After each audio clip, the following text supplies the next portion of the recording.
ಅವಕಾಶ ಕೊಟ್ಟ ನಿಮಗೆ ಧನ್ಯವಾದಗಳು ಅಧ್ಯಕ್ಷರೇ. ಈ ಸಲದ ಮಾನ್ಯ ಮುಖ್ಯಮಂತ್ರಿಗಳ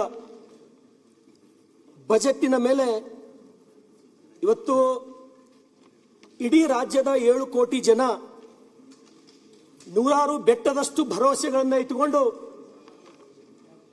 ಬಜೆಟ್ ಮೇಲೆ ಅತ್ಯಂತ ಪ್ರೀತಿ ವಿಶ್ವಾಸದಿಂದ ಕಾತುರದಿಂದ ಕೂತಿದ್ರು ಅಧ್ಯಕ್ಷರೇ.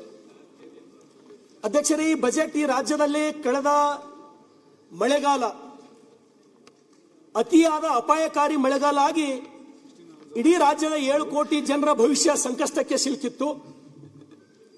ಇಡೀ ರಾಜ್ಯದ ರೈತ ಕುಲ ಕಷ್ಟದಲ್ಲಿತ್ತು. ಈ ರಾಜ್ಯದ ಕೋಟಿ ಕೋಟಿ ಯುವಕರು ಮಾನ್ಯ ಮುಖ್ಯಮಂತ್ರಿಗಳ ಬಜೆಟ್ನಿಂದ ನಮ್ಮ ಬದುಕು ಏನರೆ ಹಸನಾಗಬಹುದು, ಬೆಳಕಾಗಬಹುದು ಅಂತ ಹೇಳಿ ಆ ಬಜೆಟಿನ ಮೇಲೆ ನಿರೀಕ್ಷೆ ಇಟ್ಕೊಂಡು ಕೂತಿರೋ ಅಧ್ಯಕ್ಷರೇ.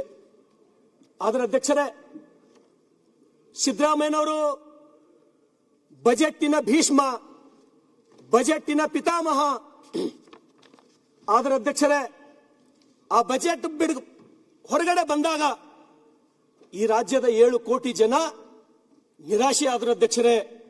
ಇದೇನಪ್ಪ ಈ ಬಜೆಟ್, ನಮಗೇನೋ ನಮ್ಮ ಭವಿಷ್ಯ ಬದಲಾವಣೆ ಆಗ್ತಂತ ನಾವು ತಿಳ್ಕೊಂಡಿದ್ದೀವಿ.